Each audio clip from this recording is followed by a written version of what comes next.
Estamos felices con mi esposa Sandra de poder visitarles en esta fecha especial. Comenzamos un festejo más largo de lo común, creo, porque va a ser toda la semana de aniversario, con actividades cada día. Y bueno, esperamos que realmente sea un tiempo especial para la iglesia y podamos disfrutar de lo que Dios tiene para nosotros.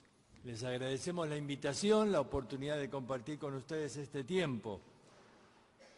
Hoy vamos a estar meditando en un libro que escribió el apóstol Pablo, la carta a los tesalonicenses. Y pueden buscar ahí en sus Biblias, Primera Tesalonicenses, y mientras buscan ahí les voy a contar un poquito de historia. Pero antes vamos a orar y pedir a Dios que Él nos hable en esta noche. Señor, gracias te damos por la oportunidad de estar reunidos aquí. Gracias por la libertad que disfrutamos y gracias porque podemos tener una Biblia en nuestras manos. Te rogamos, Señor, que el Espíritu Santo nos guíe, nos enseñe y que esta noche podamos aprender de ti. Te rogamos también que tú obres en el corazón de cada uno y que aun si hay personas que no te conocen aquí, hoy puedan encontrarse con el Salvador. Rogamos tu bendición en el nombre de Cristo Jesús. Amén. Muy bien, ahí en el mapa tienen a Tesaloniki, así se llama en griego. Ahora, este lugar llegó a ser muy importante en aquel tiempo en que Pablo lo visitó. Dice ahí, la historia comienza con Julio César. Julio César fue el gran emperador que hizo de Roma un imperio. Pero a Julio César lo mataron estos dos hombres que ven ahí, que se llaman Casio y Brutus. Ellos lo matan porque ellos querían que Roma fuera una república. Y entonces, después de matarlo, tienen que huir. Y el hijo de Julio César, llamado Octaviano, con su general Marco Antonio, los persiguen y hay una batalla. Esa batalla está ahí en Filipos. Tesalónica y Filipos ayudan a Augusto César y por eso cuando ganan la batalla nombran a Filipos una colonia romana y a Tesalónica la nombran capital del imperio.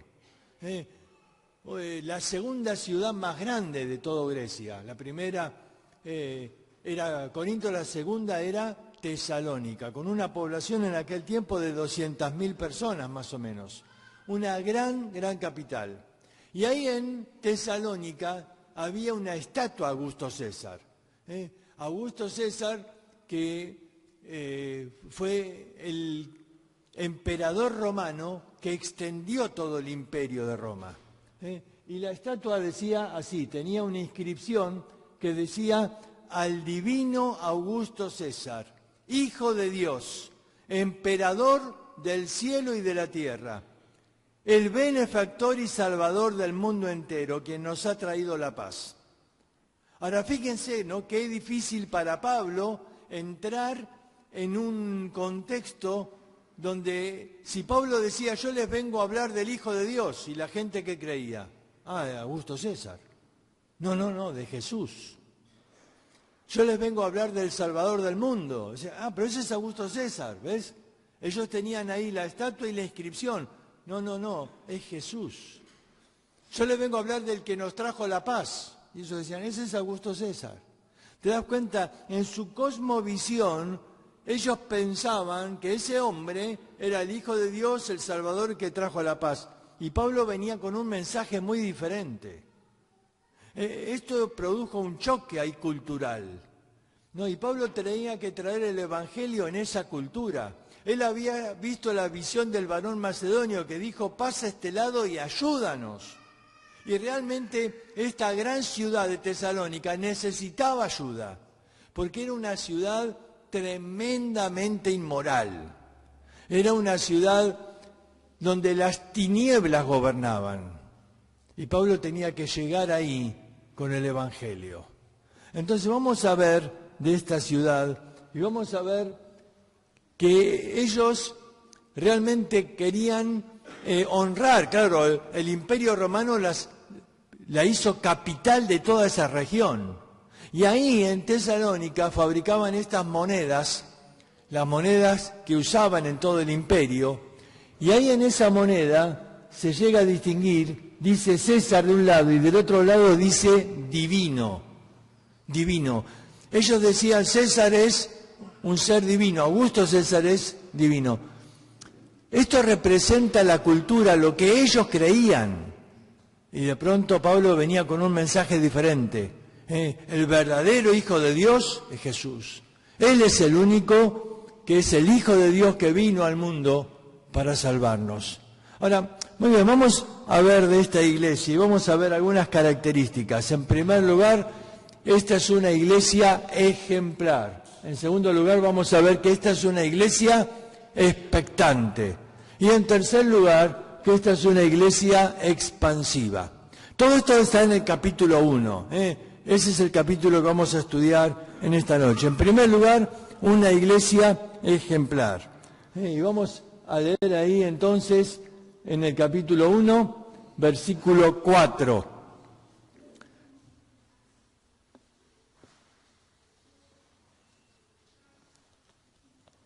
Dice, porque conocemos, hermanos amados de Dios, vuestra elección. A ver, esperen un poquito, me parece que está mal ahí. Vamos a leer desde el 2 al 4. Dice, damos siempre gracias a Dios por todos vosotros, haciendo memoria de vosotros en nuestras oraciones, acordándonos sin cesar delante de Dios y Padre nuestro de la obra de vuestra fe, del trabajo de vuestro amor y de vuestra constancia en la esperanza en nuestro Señor Jesucristo. Ahí encontramos 3 palabras que queremos marcar, pero para poder comprender bien, vamos a comparar este versículo con un versículo que está en Apocalipsis, cuando el Señor escribe a la iglesia de Éfeso. Y ahí en Apocalipsis capítulo 2 va a decir 3 palabras que se repiten de acá. Y fíjense qué contraste. Apocalipsis 2:2 dice, yo conozco tus obras y tu arduo trabajo y paciencia. Ahora, si comparamos, en Tesalonicenses dice, yo recordando la obra de vuestra fe. En cambio, en Apocalipsis dice, yo conozco solo tus obras. ¿Qué es lo que falta? La fe. Después dice, del trabajo de vuestro amor. Del trabajo de vuestro amor. ¿Y cómo dice a la iglesia de Éfeso? Tu arduo trabajo. ¿Qué es lo que falta? El amor. Ahora, hay una gran diferencia. Yo puedo hacer obras, simplemente obras. Pero en el Tesalonicenses dice, esas obras son producto de la fe. Porque la fe, yo creo que hay un poco de confusión. Algunos dicen la fe mueve a Dios. No, la fe me mueve a mí a obedecer a Dios. La fe me mueve a obedecerle, me mueve a servirle. Y entonces dice ahí la obra de vuestra fe. Y el trabajo que hacemos para el Señor debe ser fruto del amor. La iglesia de Éfeso había perdido su primer amor y solamente entonces era trabajo, y ese trabajo se convirtió en un arduo trabajo. La palabra arduo significa pesado, un trabajo pesado. Miren, podemos ver una mujer que cuidó toda la noche a un bebé que está enfermo. Y cuando vamos a la mañana y le preguntamos, ¿qué tal la noche? Y esa mujer te dice, terrible. El nene lloraba cada rato, no me dejó dormir. Lo tuve que cambiar 10 veces, estuve trabajando toda la noche. Ya te das cuenta que esa mujer era una enfermera, alguien contratado, ¿sí? Porque si hubiera sido la mamá, no te hubiera hablado de todo eso, porque la mamá hubiera servido por amor. Pero cuando dice esta mujer, qué cansado, esta noche fue terrible, bueno, te das cuenta, ese es un arduo trabajo. Claro, cuando uno sirve sin amor, esto puede convertirse en un trabajo pesado. Pero esta iglesia de Tesalonicenses Ellos amaban al Señor, ellos estaban deseosos de servir al Señor. Y Pablo dice, yo recuerdo la obra de vuestra fe, pero también el trabajo de vuestro amor. Y lo último, dice ahí, paciencia en la esperanza. Paciencia en la esperanza. ¿Y qué dice en Éfeso? Solamente paciencia. ¿Qué es lo que falta? La esperanza. Ahora fíjense, la iglesia de Éfeso había perdido ¿qué? La fe, el amor, la esperanza. Ellos habían mantenido la estructura, lo externo.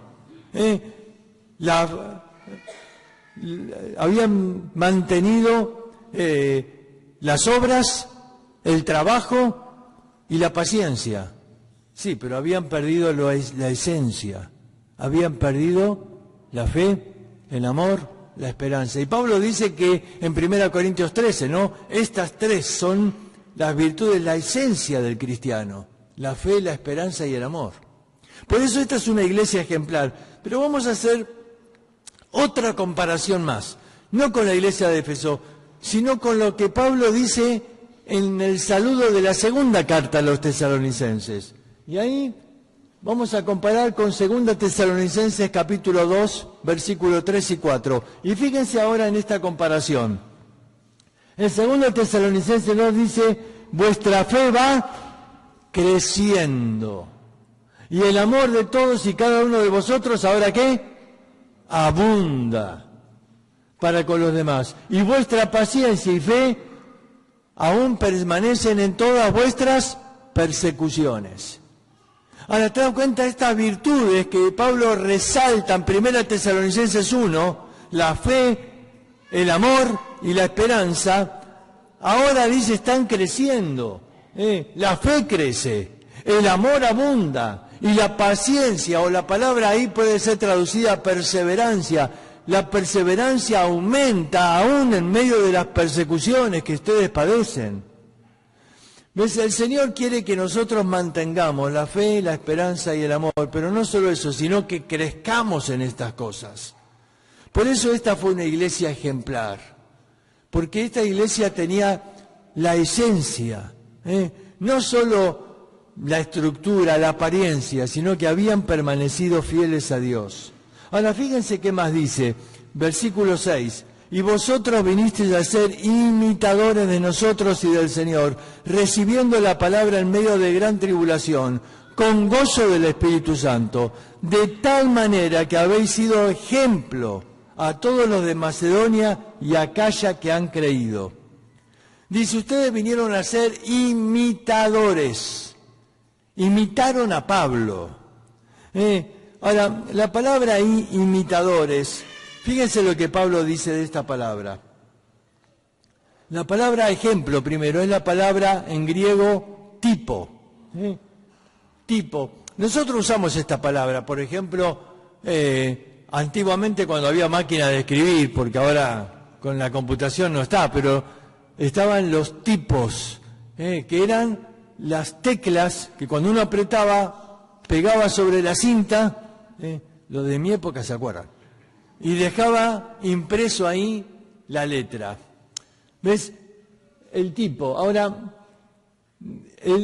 la definición dice que es una marca o impresión causada por un golpe o un impacto. Es el modelo, es una figura, es un ejemplo. Ahora, con esta palabra tipo, tenemos varias palabras en castellano. A ver, ¿me ayudan? ¿Qué palabra puede haber con tipo?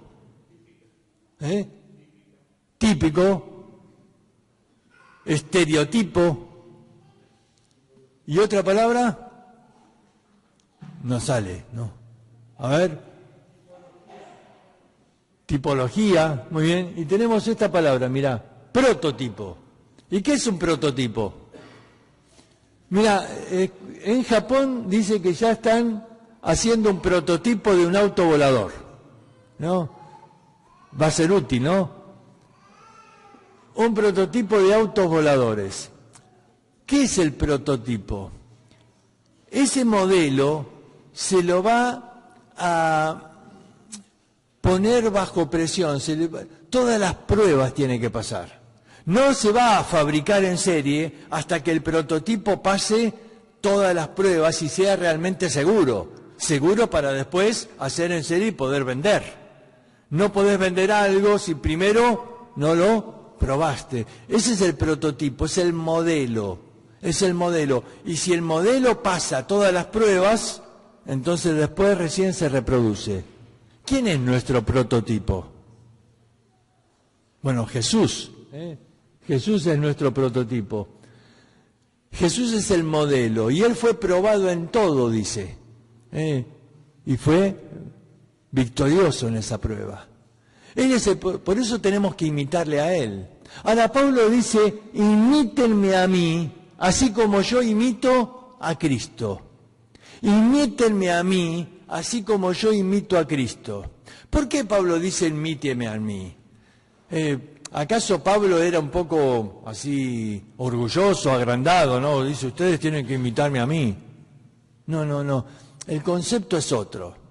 El concepto es que la gente no conocía a Cristo, pero sí conocía a Pablo. Y entonces Pablo dice, bueno, yo estoy imitando a Cristo. Y ustedes no lo ven a Cristo, pero me pueden ver a mí. Entonces imítenme a mí y de esa manera van a imitar a Cristo. Por eso dice ahí, ustedes, versículo 6, vinisteis a ser ¿qué? Imitadores. Ellos estaban imitando a Pablo porque Pablo estaba imitando a Cristo. El prototipo, Jesús. Pero Pablo imitaba a Cristo y ellos entonces podían imitarlo a Pablo.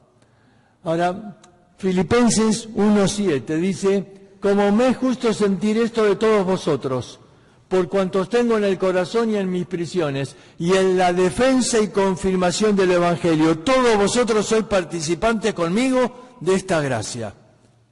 Y Pablo acá dice, todos ustedes participan conmigo, tienen que imitar en esto. Yo les voy a dar el ejemplo en esto. Y Pablo dice que Dios me puso para la defensa y confirmación del Evangelio. La palabra defensa en griego es la palabra apología. La palabra apología es defender con palabras. La palabra apología se refiere a que yo tengo que estar preparado para dar razón de mi fe. Pero la palabra confirmación es confirmar con la vida. Es decir, yo con mis palabras defiendo el Evangelio, pero con mi vida lo tengo que demostrar. A ver, por ejemplo, si a mí me contratan para vender un jarabe para la tos, yo tengo que estudiarme ahí el prospecto y ver todos los beneficios y ver todas las cualidades y por qué este jarabe es mejor que otros. ¿Para hacer qué? Una apología de ese medicamento. Para poder venderlo, tengo que decir las virtudes de ese medicamento y por qué es bueno. Ahora, si cuando yo estoy haciendo esa disertación, ¿no? Digo, compren este jarabe para la tos que es buenísimo, A ver, no vendo nada. ¿Por qué? Porque mi vida no confirma lo que dicen mis palabras. La gente va a decir, bueno, si realmente es tan bueno, ¿por qué no lo tomas vos?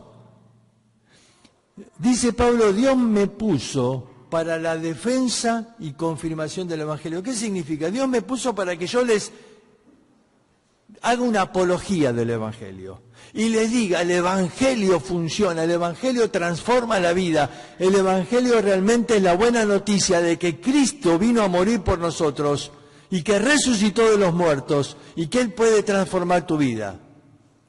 Pero Dios me puso también para confirmar el Evangelio, para mostrarles que realmente es verdad eso, porque me cambió a mí. Y Pablo tenía un testimonio que realmente confirmaba el Evangelio, porque él era un perseguidor de la iglesia, un hombre lleno de odio, de amargura, un hombre que dice que respiraba amenazas, y que de pronto el Señor transformó su vida. Y este hombre que era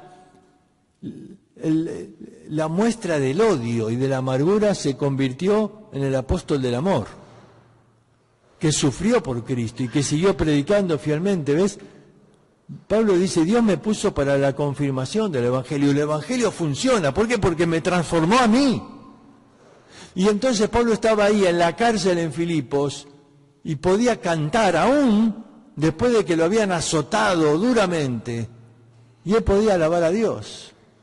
Y los presos, escuchando, estaban impactados, decían, ¿quiénes son estos? Porque acá en la cárcel estamos acostumbrados a escuchar gritos y maldiciones, pero jamás escuchamos alabar a Dios. ¿Quiénes son estos? ¿Ves? Dios me puso para la defensa y confirmación. Y la iglesia de Tesalónica imitó a Pablo.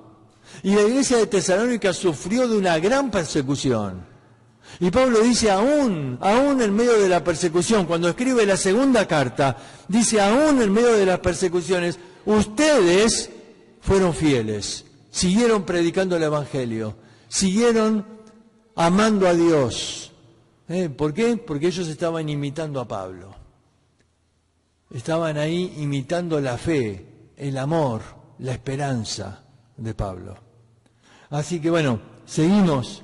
Una iglesia expectante en segundo lugar. Era una iglesia ejemplar, sí, pero también una iglesia expectante. ¿Qué era lo que ellos esperaban? Dice ahí, en 1 Tesalonicenses 1:10, también comentan cómo ustedes esperan con ansias la venida desde el cielo del Hijo de Dios, a Jesús, a quien Dios levantó de los muertos. Dice, ustedes están esperando. Miren, la carta a los tesalonicenses es la que más va a hablar de la segunda venida de Cristo. Esta iglesia era una iglesia expectante, una iglesia que esperaba el regreso de Cristo.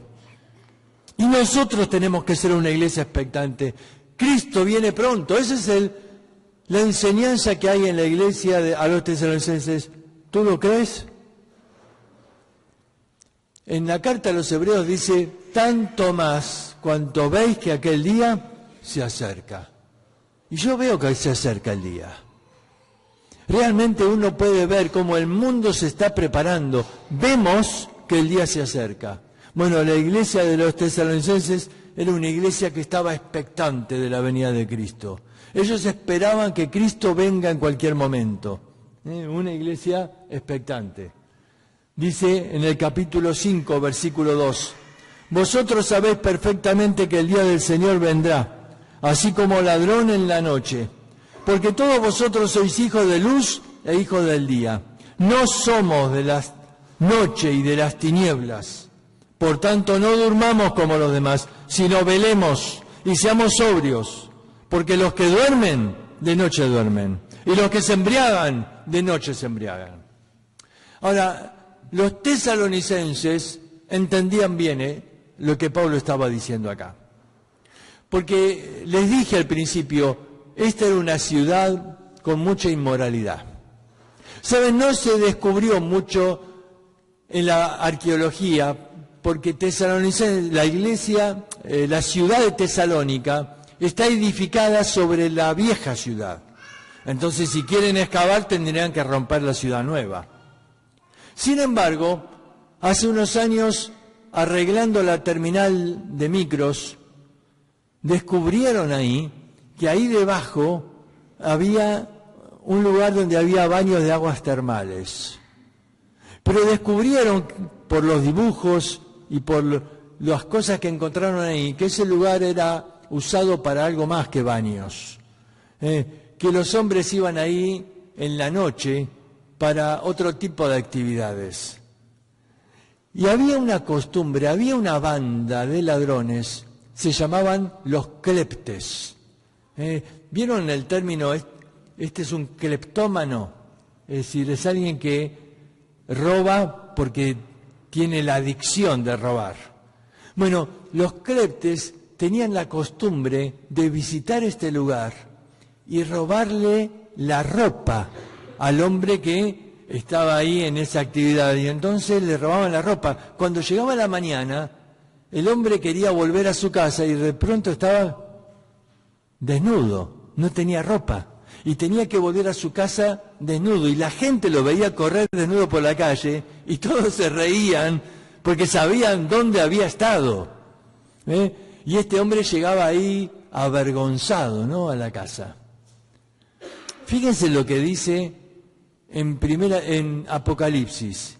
Fíjense este texto, quizás ahora lo podemos entender mejor.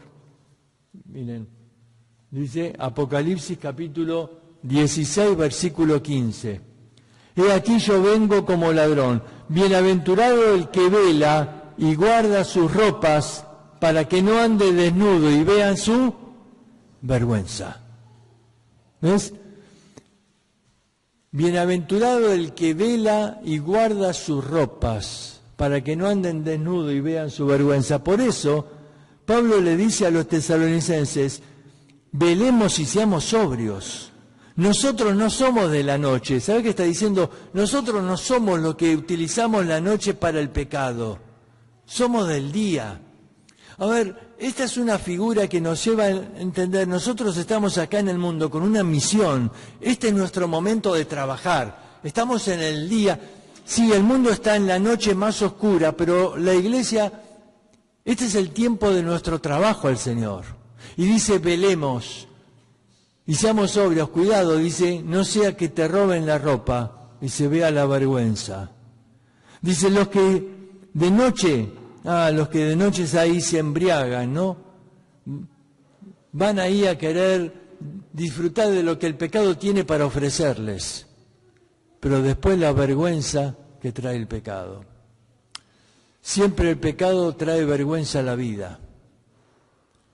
Y nosotros, dice, como hijos de Dios, tenemos que guardar nuestra ropa. ¿Esto qué significa? Que tenemos que mostrarle al mundo que se puede ser santo y se puede ser feliz siendo santo. Dios nos puso para confirmar que el Evangelio funciona. Dios nos puso para confirmar que Cristo vale la pena. Que no necesito recurrir al pecado para encontrar placer. Que Cristo transformó mi vida. Y que no necesito volver al vicio o al pecado para encontrar satisfacción ahí. Dios puso tu vida para que seas una muestra al mundo de que Cristo es real, de que Él transforma la vida. Esto era la iglesia de Tesalonicenses, una iglesia expectante de la venida del Señor. Pero tenemos que ir al último punto. Y entonces vamos a ver que esta era...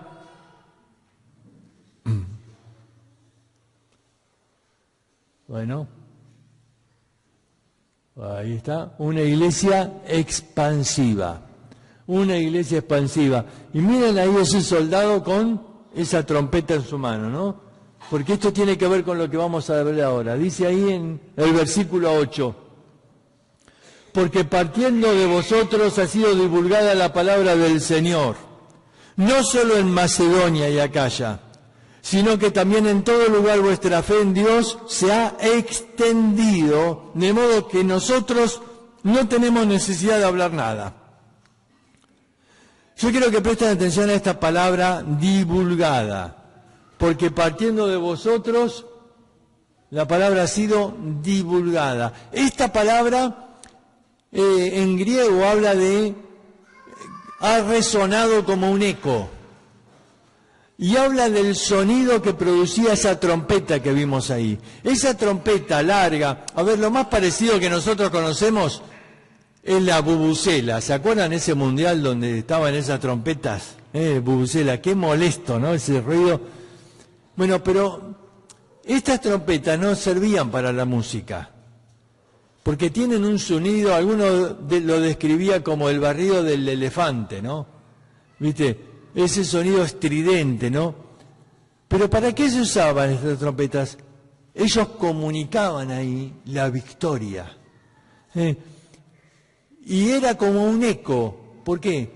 Porque este sonido viajaba a varios kilómetros. Y ponían otro soldado ahí que cuando escuchaba el sonido de la trompeta lo repetía. Y así el sonido iba llegando hasta Roma para comunicar de que la victoria había sido ganada, que el ejército triunfó y ganó la batalla. Era la forma más rápida que había en aquel tiempo, no había WhatsApp, no había llamadas vía satélite. Y ellos usaban estas trompetas para comunicar la victoria. Y dice que partiendo de vosotros la palabra fue divulgada como un eco. Es decir, un creyente va comunicando la victoria de Cristo y otro que escucha el Evangelio viaja a su casa, a su lugar y comunica la victoria ahí. Y ahí, esta es una iglesia que se extendió. Y dice, de tal manera que vuestra fe se ha extendido, se ha desparramado por todas partes. Este es el plan de Dios. Ahí en Hechos capítulo 1 dice, me seréis testigo. ¿En dónde? Jerusalén, Judea, Samaria y hasta el último de la tierra. Este es el plan. Ahora, pasaron 8 capítulos y la iglesia no salió de Jerusalén. Y estaban ahí juntos, dice que comían juntos con alegría y sencillez de corazón, y que disfrutaban, y que estudiaban la doctrina de los apóstoles, y que partían el pan, adorando al Señor en la Santa Cena, y cantaban, somos un pequeño pueblo muy feliz, ¿no? Y estaban juntos ahí, todo muy lindo, pero ¿ese qué? Ese no era el plan de Dios. Porque el plan de Dios era, tienen que extenderse, ¿hasta dónde? Hasta lo último de la tierra. Y parece que algo no lo entendieron, porque pasaron 8 capítulos y estaban todos ahí. Y entonces llega el capítulo 8, versículo 1 de Hechos, y dice que hubo una gran persecución, y que los creyentes fueron esparcidos. Y Hechos 8:2 dice que fueron esparcidos por Judea, Samaria y hasta el último de la tierra. Y en Hechos 8:1 se cumple 1:8. ¿Ves? ¿Le das vuelta al versículo? Es fácil.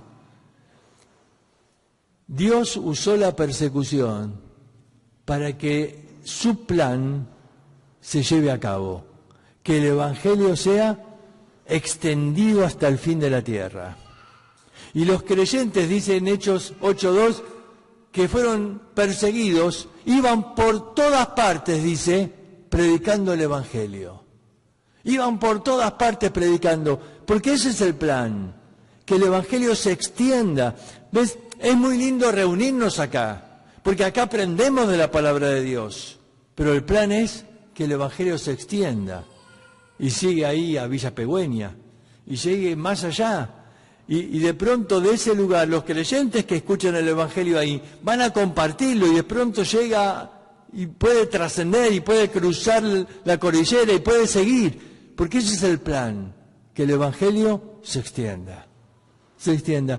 ¿Y qué es el testimonio que los tesalonicenses estaban compartiendo? Fíjense el versículo siguiente, dice el 9, porque ellos mismos cuentan cómo os convertisteis de los ídolos a Dios para servir al Dios vivo y poderoso. ¿Qué era lo que se extendió? El testimonio de ellos. ¿Cómo se convirtieron? La única vez que aparece esta palabra en la Biblia, conversión. Conversión es un cambio total. ¿De dónde? De los ídolos a Dios. Había muchísima idolatría ahí en Tesalonicenses, muchísima. Pero de pronto ellos se convirtieron, dejaron atrás los ídolos para servir a Dios. Hoy el mundo sigue siendo idólatra. Todo tipo de idolatría. Están los que adoran ídolos, como el Gauchito Gil, como San Seferino. Ídolos. Otros adoran otro tipo de ídolos. Algunos adoran al ídolo del dinero. En la Biblia dice que el dinero puede ser un ídolo. Otros adoran otro tipo de ídolos. Porque ídolo es todo aquello que capta tu adoración y se interpone ante Dios. Ídolos. El corazón del hombre está lleno de ídolos. Y estos se convirtieron de los ídolos a Dios. Yo recuerdo de haber estado en Potosí, ahí en Bolivia, en la altura. Y ahí me contaron la historia de cómo un hombre hace muchos años atrás tenía una fábrica de ídolos. Él fabricaba todo tipo de ídolos porque era un pueblo tremendamente idólatra ahí en Potosí. Pero un día este hombre se convierte. El Evangelio llegó a su vida. ¿Y saben lo que hizo? Él sacó todos los ídolos de su fábrica, los puso en la calle y les prendió fuego. La gente estaba enfurecida. ¿Cómo puede ser que este hombre queme y rompa los ídolos? Él los rompía y después les prendió fuego. ¿Cómo puede ser? Entonces venían ahí, lo querían linchar, lo querían matar. Este hombre cerró las puertas de su casa, una multitud estaba ahí enfrente. Y cuando estaban ahí por romper las puertas de su casa, hubo un terremoto esa noche. Entonces la gente corrió todos a su casa, se dispersó la multitud. Todos se fueron a proteger. A la mañana siguiente, el terremoto ya había terminado, todos salieron de su casa y vieron que en las iglesias católicas los ídolos habían caído, se habían roto. Y en el diario del pueblo, ahí en Potosí, pusieron este titular. El nombre del dueño de la fábrica de ídolos dice: él rompió los ídolos de su fábrica y Dios rompió los ídolos de la iglesia. Este hombre se había convertido de los ídolos a Dios. Fue un impacto a la gente, porque la gente estaba siguiendo ídolos y de pronto vieron que el hombre que fabricaba sus ídolos se había convertido, y cuando ellos lo querían matar, Dios, ellos decían, mandó ese terremoto para salvar la vida de este hombre y para que huyan a sus casas. El testimonio fue tan fuerte que muchos comenzaron a convertirse. Y eso dio origen a la iglesia ahí en Potosí hace unos 200 años, 100 y tantos años atrás. La iglesia de los tesalonicenses se convirtió de los ídolos a Dios. Y Dios te está hablando a ti hoy. Quiere que tú también tengas ese cambio. Yo no sé qué ídolos sigues. No sé qué es lo que tiene atrapado tu corazón. No sé si estás atrapado por el Dios dinero o por el Dios de la sensualidad. No sé qué ídolo está dominando tu vida. Pero hoy te quiero decir que Cristo murió en la cruz para liberarte de todo pecado. Él murió en la cruz para que hoy puedas tener el perdón. Él en esa cruz estaba derramando su sangre para que tú puedas ser limpio de todo pecado, para que tú puedas ser libre de toda atadura, para que tú hoy puedas recibir la vida eterna. Me gustaría que oremos a Dios para terminar. Y que ahí en tu corazón tú puedas examinarte delante de Dios. Yo te pregunto, si esta noche te tocara partir de este mundo, si te tocara morir, ¿estás seguro de que irías al cielo? Alguien dice, no sé. Bueno, quiero decirte, hay solo una manera de entrar al cielo. Cristo dijo, yo soy el camino, la verdad y la vida. La única manera es poniendo tu fe en Cristo, poniendo tu fe en que Cristo en esa cruz estaba muriendo por ti, pagando tu deuda. Y si esta noche le dices, oh Señor, perdóname, yo reconozco que he pecado delante de ti, yo reconozco que merezco el infierno, pero hoy creo que Cristo murió por mí. Hoy yo quiero recibirte como mi Salvador. Hoy yo te pido que la sangre de Cristo me limpie de todo pecado. Y ese Cristo resucitó de los muertos para demostrarte que Él es la verdad y que Él puede darte vida en esta noche. Oh Señor, te rogamos que si alguien aquí no te conoce, hoy pueda ser el día de su salvación. Y te rogamos que como iglesia podamos ser como la iglesia de los tesalonicenses, una iglesia ejemplar, una iglesia expectante, una iglesia que se expande. Bendice tu palabra en nuestros corazones, en el nombre de Cristo Jesús. Amén. Y si esta noche has querido tomar esta decisión de aceptar a Cristo, te pido que al terminar vengas a hablar con nosotros, para poder saludarte o poder explicarte mejor si tienes alguna pregunta. Que Dios les bendiga.